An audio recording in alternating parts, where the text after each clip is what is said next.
Hi there, this week we're going to be painting leaves, and you might be running for the door now thinking, oh no, not leaves.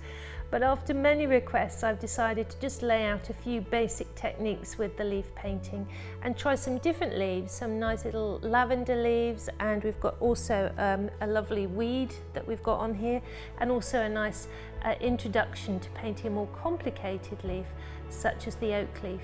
Now this is a page which really just gets you thinking about doing leaves and also start thinking about how you would attack some of the detail.